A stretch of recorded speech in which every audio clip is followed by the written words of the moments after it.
Saudara, rekan-rekan muda yang Tuhan kasihi, hari ini Sabtu tanggal 9 Mei 2020, kembali saya ingin menyapa dan menjumpai saudara-saudara dalam kesempatan untuk mendengar dan merenungkan firman Tuhan. Namun sebelumnya, saudara-saudaraku yang Tuhan kasihi, rekan-rekan muda yang berada dalam tuntunan dan pemeliharaan Kristus, kita akan berdoa sebelum kita membaca dan mendengarkan firman Tuhan pada saat ini. Mari saudara-saudara, saya ingin mengajak kita bersama untuk kembali mendengar dan merenungkan firman Tuhan. Dan untuk itu saudara-saudara, mari kita berdoa. Tuhan Yesus, terima kasih jika kesempatan saat ini kami dapat kembali datang kepadamu untuk memohon hikmat dan tuntunan-Mu, agar kami dapat kembali mendengar dan merenungkan firman-Mu.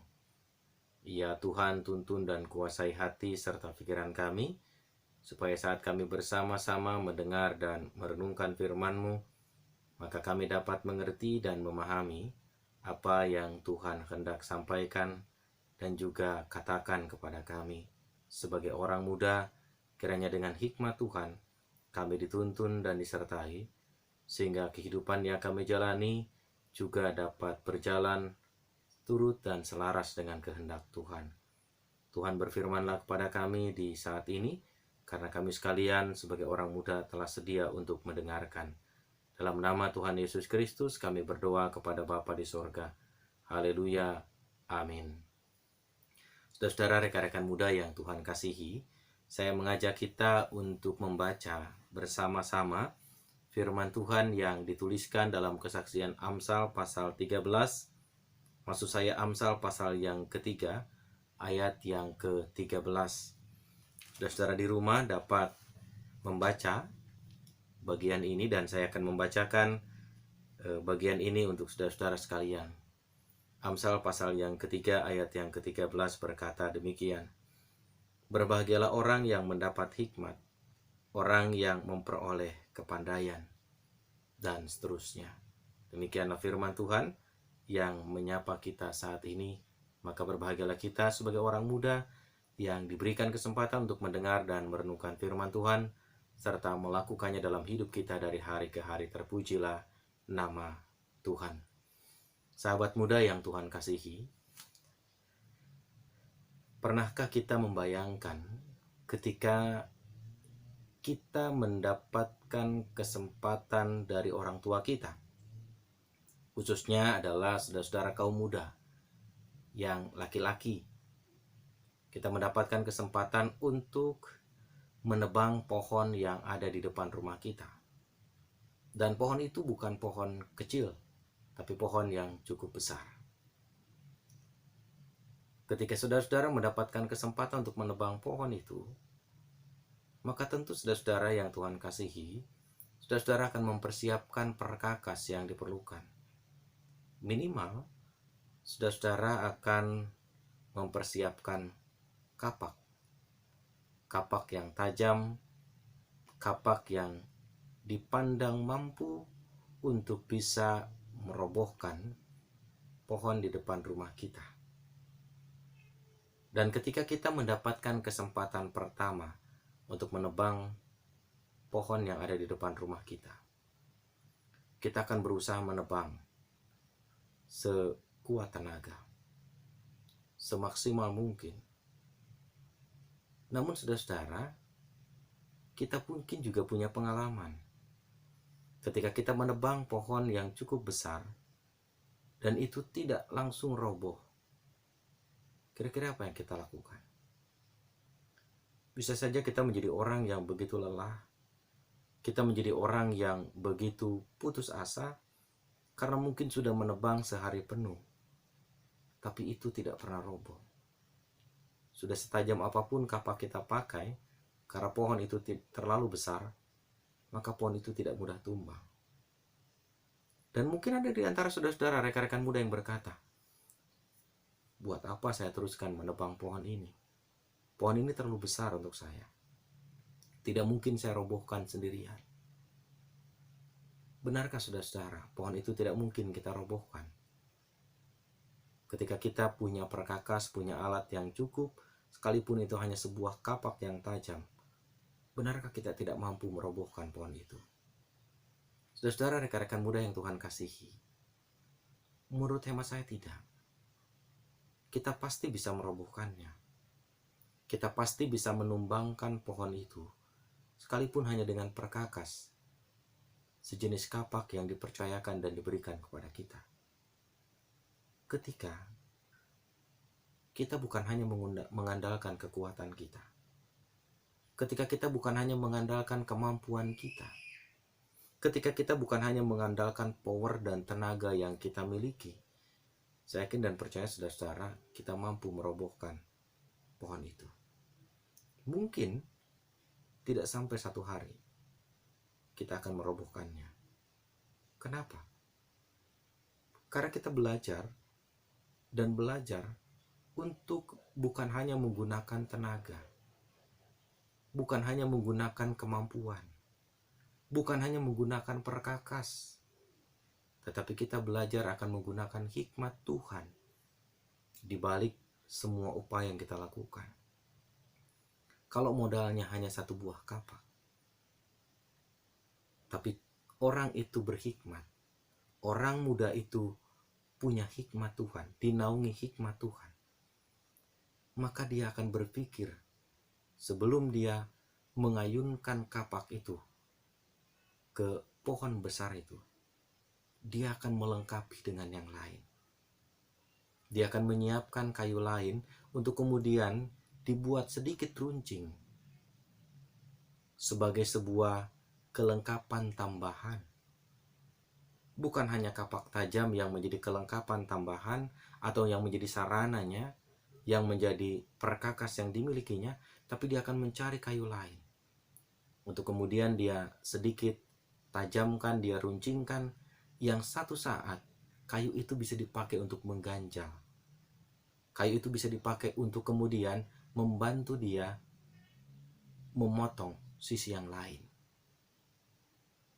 Disitulah letak hikmat Tuhan.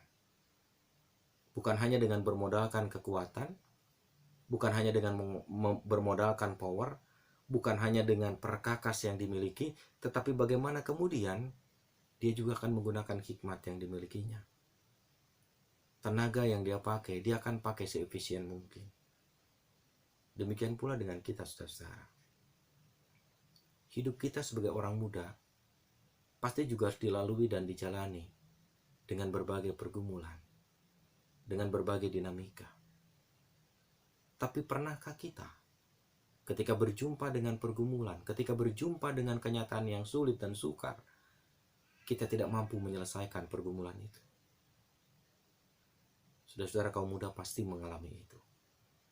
Kita pasti pernah mengalami titik jenuh ketika menyelesaikan pergumulan. Kita pasti pernah mengalami titik keputusasaan ketika tidak dapat menyelesaikan masalah kita. Bahkan mungkin saudara-saudara, ketika kita berusaha untuk menyelesaikan masalah kita, pergumulan kita menggunakan kemampuan muda kita. Kita menggunakan power muda kita. Padahal ternyata ketika kita menggunakan power muda kita, ketika kita menggunakan kemampuan muda kita, kemampuan kita pun ada batasnya. Kemampuan kita pun ada masanya. Kemampuan kita pun ada saatnya untuk menjadi lemah. Dan karena itu kita pun juga mungkin pernah menjadi orang yang tidak dapat menyelesaikan masalah itu. Nah, saudara-saudara yang Tuhan kasihi, ketika kita tidak dapat menyelesaikan masalah kita, ketika kita tidak dapat menyelesaikan pergumulan kita, ketika kita tidak dapat mencari jalan keluar atas setiap hal yang sedang membebani kita, apakah yang seringkali kita lakukan? Apa yang cenderung menjadi bagian dari reaksi kita, saudara-saudara?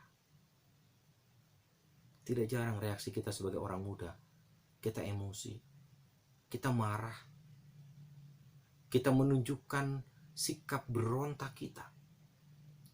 Apalagi saudara-saudara kaum muda yang sudah, maaf, aktif bergereja, terlibat dalam pelayanan, ketika kita mengalami pergumulan, dan kita sudah mengupayakannya di dalam doa, sudah mengupayakannya mencari jalan keluar, lalu kemudian itu tidak terselesaikan. Tidakkah kita juga seringkali bertanya, Tuhan, mengapa ini menimpa saya? Bukankah saya sudah rajin ke gereja? Bukankah saya sudah sering melayani Tuhan? Bukankah saya sudah sering memperlihatkan aktivitas saya secara rohani? Dalam kondisi itu, saudara-saudara, kita jatuh pada upaya mengandalkan kekuatan kita.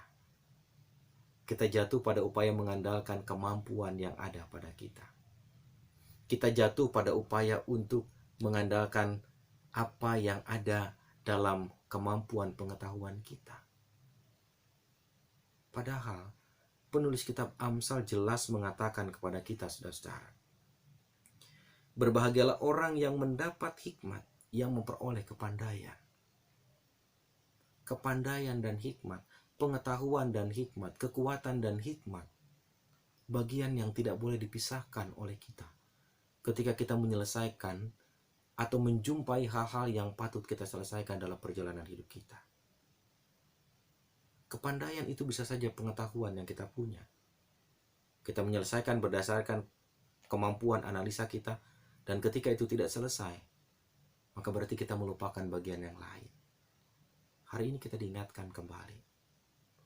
Ada hikmat Tuhan yang tidak boleh dipisahkan dari berbagai upaya kita untuk menyelesaikan, untuk mencari jalan keluar, untuk mencari titik temu, untuk mencari benang merah dari setiap hal yang sedang kita alami dan kita jumpai. Bukan lagi soal kekuatan, saudara-saudara, kaum muda yang harus menjadi andalan kita. Bukan lagi soal intelektualitas kita, saudara-saudara, yang harus menjadi bagian yang kita kedepankan terus-menerus. Pengetahuan tanpa hikmat bisa jadi adalah kita menjadi orang-orang yang justru bertindak sewenang-wenang. Oleh karena itu, betapa pentingnya sebagai orang muda kita juga menyertakan hikmat Tuhan. Di balik pengetahuan yang Tuhan berikan, di balik kekuatan yang Tuhan anugerahkan. So, ada apa? Tuhan mau melakukan apa? Tuhan mau mengajak kita bertindak seperti apa? Itu yang terpenting, saudara-saudara. Masa muda kita hendaknya menjadi masa di mana kita menjadi orang-orang yang berhikmat. Termasuk saudara-saudaraku yang Tuhan kasihi. Dalam perjalanan hidup yang kita lalui saat ini, belajarlah untuk memperlihatkan kualitas kemudaan kita. Bukan hanya dengan kegarangan, bukan hanya dengan tingkat emosi, tapi tunjukkanlah kualitas muda kita dengan hikmat yang Tuhan telah anugerahkan. Jangan berpikir kita muda seakan-akan kita tidak mampu menjadi orang-orang yang berhikmat. Banyak orang muda, tapi hidupnya berhikmat. Dia tidak hanya mengandalkan kekuatannya, dia tidak hanya mengandalkan pengetahuannya, tapi pengetahuan, kemampuan, kekuatannya, dia kolaborasikan dengan hikmat yang dari Tuhan. Ketika semua itu dikolaborasikan dengan baik, maka saya percaya, saya yakin, saudara akan menjadi orang-orang muda yang berkualitas. Kualitas kita, saudara-saudara, bukan hanya ditentukan oleh seberapa banyak pengetahuan yang kita miliki, bukan dengan seberapa pintar kita dibandingkan orang lain, tapi kualitas hidup kita akan teruji dan tertanam ketika kita melakukan segala sesuatu telah diawali dan dimulai dengan memikirkan baik buruknya bagi kehidupan kita dan orang lain. Kita telah melakukan segala sesuatu dengan memikirkan bukan hanya hari ini, tapi juga memikirkan jangka panjang ke depan. Ingat sebuah pesan yang disampaikan oleh seorang tokoh Hindu terkenal, bahwa apa yang kita lakukan hari ini itu akan menentukan hari depan kita. Apa yang kita buat hari ini itu tidak akan pernah bisa dilepaskan dari apa yang akan kita raih nanti. Proses sekarang pasti tidak akan pernah mengkhianati hasilnya.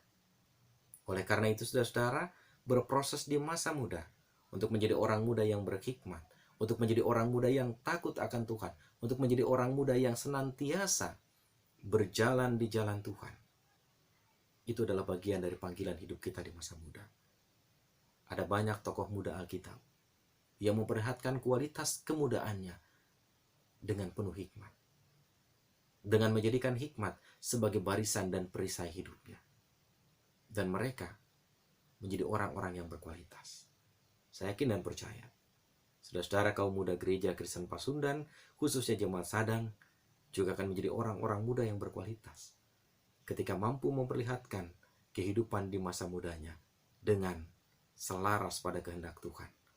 Karena itu, yang muda, yang berhikmat harus menjadi panggilan dari spirit hidup kita di masa kini dan di masa yang akan datang. Tuhan memberkati saudara-saudara sekalian. Amin. Mari saudara-saudara kita berdoa. Bapa di dalam surga, kami bersyukur kepadamu karena saat ini kami diingatkan kembali dan dituntun kembali oleh firman-Mu agar kami dapat menjadi orang-orang muda yang penuh hikmat, menjadi orang-orang muda yang bukan hanya mengandalkan kekuatan, pengetahuan yang ada pada kami, tapi juga mengandalkan tuntunan dan pengajaran dari Engkau. Pimpin kami Tuhan, agar di masa muda ini kami dapat sungguh-sungguh menjadi orang-orang muda yang berkualitas. Kualitas yang ditentukan bukan hanya oleh pengetahuan, kualitas yang bukan hanya ditentukan oleh seberapa banyak gelar, tapi kualitas yang sungguh-sungguh ditunjukkan dalam kehidupan yang selaras dan seturut dengan kehendak-Mu. Berkati kami Tuhan, supaya kami dapat mewujudkannya seturut dan sesuai dengan kehendak Tuhan. Dalam nama Tuhan Yesus Kristus, kami berdoa. Amin. Shalom saudara-saudara, sampai berjumpa lagi dalam renungan berikutnya. Tuhan memberkati kita.